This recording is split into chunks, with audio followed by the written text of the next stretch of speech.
मिश्रण का साम्यता पढ़ा दिया था। ऊष्मा के प्रभाव में देखे थे ना, पहला ताप में वृद्धि, अब दूसरा है ऊष्मीय प्रसार, दूसरा है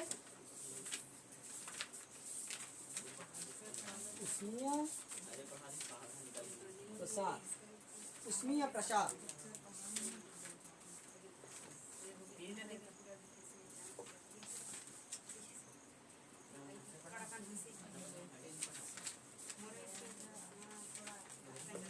देखो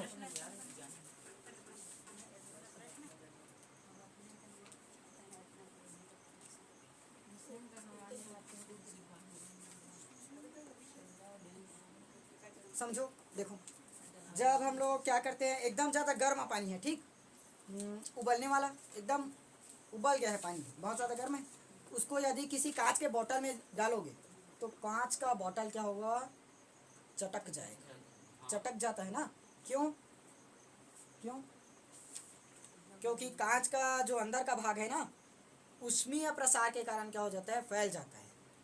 देखो गर्म पानी है, मान लो एक गिलास है, मैंने क्या किया, बोतल है कांच का, गर्म पानी को इसमें डाला, तो अंदर का जो पूरा भाग है इसके अंदर ही डाले ना, तो अंदर का पूरा भाग क्या होगा, फैल जाएगा। किसके कारण? ऊष्मीय प्रसार के कारण, क्योंकि पानी को गर्म किए हैं, तो गर्म किए हैं तो ऊष्मा निकलेगी, ऊष्मा निकलेगी तो उसमें दाब बढ़ेगा, प्रसार, तो प्रसार होगा जिसके कारण से पूरा इस तरीके से फैलने की कोशिश करेगा और कांच चटक जाएगा। क्योंकि फैलने की कोशिश कर रहा है, वो निकलने की कोशिश करेगा ना ऊष्मा, तो कहाँ से निकलेगा, पूरा तो पैक है, इसलिए कांच चटक जाता है। ठीक, इसमें है पहला रेखीय प्रसार गुणांक। ठोस में देखना है, ठोस में ऊष्मीय प्रसार, ऊष्मा का प्रसार, ऊष्मीय प्रसार ना, ऊष्मा का प्रसार होना, ऊष्मीय प्रसार। ठोस में ऊष्मीय प्रसार, पहला है रेखीय प्रसार गुणांक, रेखीय प्रसार गुणांक, ऐसे ही 3 पढ़ोगे, याद रखना, रेखीय प्रसार गुणांक। देखो एक रेखा है, रेखा मतलब L लंबाई, क्षेत्रफल मतलब A एरिया, एरिया मतलब क्षेत्रफल, और V वॉल्यूम आयतन, L मतलब लेंथ लंबाई, एरिया, एरिया मतलब क्षेत्रफल A, वॉल्यूम, वॉल्यूम मतलब आयतन V, इससे दर्शाते हैं, इसको याद रखें। अब पहला है रेखीय प्रसार, रेखीय प्रसार वह प्रसार, वह प्रसार जो किसी क्षण की, जो किसी क्षण की, वह प्रसार जो किसी क्षण की लंबाई को 1 डिग्री बढ़ाने पर होता है, 1 डिग्री सेल्सियस बढ़ाने पर होता है। देखो हाँ इधर ध्यान दो, वह प्रसार जो किसी क्षण की लंबाई को 1 डिग्री ना, इसको 10 मत समझना, 1 डिग्री सेल्सियस बढ़ाने पर होता है।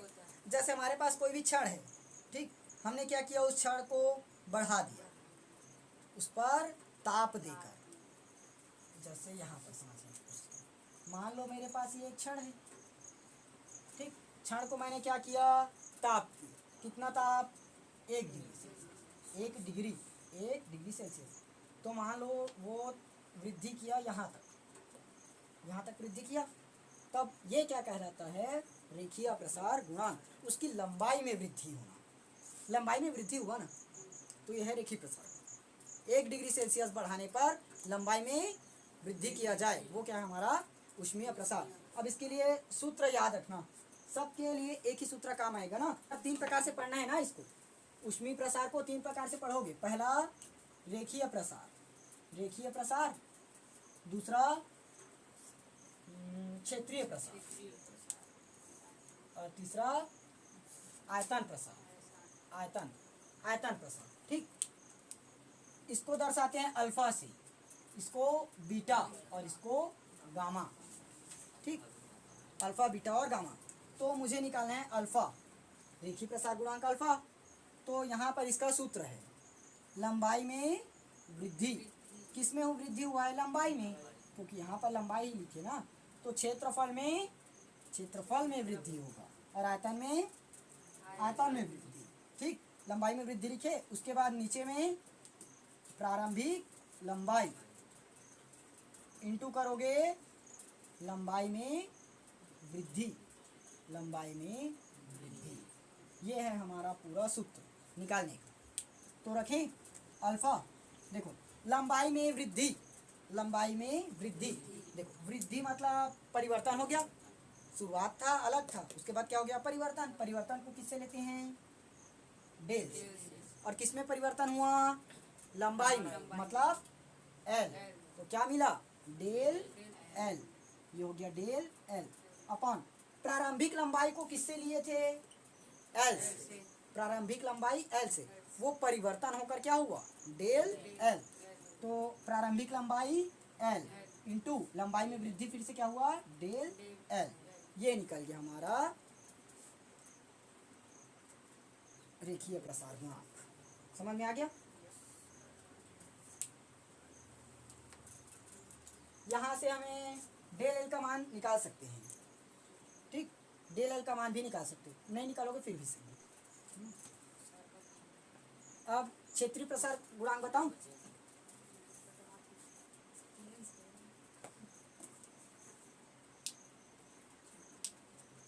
देखो, जो किसी क्षण की लंबाई को, एकांक लंबाई का लेना ना इसको, एकांक लंबाई। अभी क्या किए, रेखीय प्रसार गुणांक में वह प्रसार जो किसी क्षण की एकांक लंबाई को 1 डिग्री सेल्सियस बढ़ाने पर होता है। तो अल्फा बराबर लंबाई में वृद्धि बटे प्रारंभिक लंबाई गुणित लंबाई में वृद्धि की। लंबाई में वृद्धि क्या निकला, डेल एल। परिवर्तन हुआ लंबाई में, इसलिए डेल एल लिखिए, बटे में एल इंटू डेल एल। ये हो गया। अब ये तो अल्फा का मान है। अब क्षेत्रीय प्रसार गुणांक बीटा, दूसरा यहीं पर बता दूं क्या, क्षेत्रीय प्रसार गुणांक, क्षेत्रीय प्रसार गुणांक। अब एरिया जानते हो, क्षेत्रफल। मान लो ये हमारे पास कोई वृत्त है, मुझे इसका क्षेत्रफल बढ़ाना है। वृत्त का क्षेत्रफल क्या है, पाई आर का स्क्वायर, ये ना। तो वृत्त का क्षेत्रफल अभी इतना है, ये वाला एरिया। मैं क्या किया, इसको इतना तक बढ़ा दिया पूरा। ये अंदर में जितना आएगा वृत्त, ये उसका क्षेत्र बढ़ गया। वृत्त का क्षेत्रफल को क्या किया, बढ़ा दिया। तो यहाँ पर परिवर्तन अब डेल ए होगा, क्योंकि क्षेत्रफल मतलब ए, परिवर्तन मतलब डेल ए। अभी शुरुआत में कितना था, ए, मैंने क्या परिवर्तन किया, डेल ए। तो अब परिभाषा क्या लिखोगे, वह प्रसार जो किसी क्षण की एकांक लंबाई की जगह क्षेत्रफल, लंबाई की जगह क्षेत्रफल को 1 डिग्री सेल्सियस बढ़ाने पर होता है। निकालोगे। अब अल्फा था, अब बीटा आ जाएगा, बीटा। तो लंबाई में वृद्धि, अब लंबाई की जगह क्षेत्रफल, क्षेत्रफल में वृद्धि मतलब डेल ए अपॉन में प्रारंभिक लंबाई, अब प्रारंभिक क्षेत्रफल, तो प्रारंभिक क्षेत्रफल ए इंटू करोगे लंबाई में वृद्धि, यानी कि यहाँ पर क्षेत्रफल में वृद्धि, तो डेल हो जाएगा। ठीक, इतना समझ में आया। नहीं, यहाँ पर ना लंबाई में वृद्धि नहीं है, ताप में वृद्धि है, सुधार लेना, थोड़ा सा सूत्र मिस्टेक है। ये ताप में वृद्धि है, तो ताप मतलब टी, और प्रारंभ में ताप कितना रखना है हमें, टी। परिवर्तन करने के बाद डेल टी, जैसे परिवर्तन करोगे डेल लग जाएगा, क्योंकि डेल क्या बताता है, परिवर्तन को, और टी मतलब ताप। तो ये क्या बनेगा हमारा, डेल टी। तो यहाँ पर भी डेल टी होगा, डेल टी आ गया। अब तीसरा, आयतन प्रसार गुणांक, आयतन प्रसार गुणांक। अब परिभाषा क्या लिख सकते हो, वह प्रसार जो किसी क्षण की एकांक लंबाई के, मतलब रेखीय के लिए लंबाई, क्षेत्रीय के लिए क्षेत्रफल, आयतन के लिए आयतन, आयतन के लिए आयतन। तो यहाँ पर आयतन लिख सकते हैं। तो आप आयतन के लिए गामा, देखो लंबाई में वृद्धि, उसके बाद क्या किए, क्षेत्रफल में वृद्धि, तो अब आयतन में वृद्धि, आयतन मतलब v, आयतन में वृद्धि, आयतन में परिवर्तन हो गया, बटे प्रारंभिक लंबाई, इसमें प्रारंभिक क्षेत्रफल, तो यहाँ पर प्रारंभिक आयतन मतलब V इंटू ताप में वृद्धि मतलब डेल टी। निकल गया तीनों, ये आ गया तीसरा भी, और ये हमारा सेकेंड। समझ आ गया ना तीनों कैसे कैसे निकला।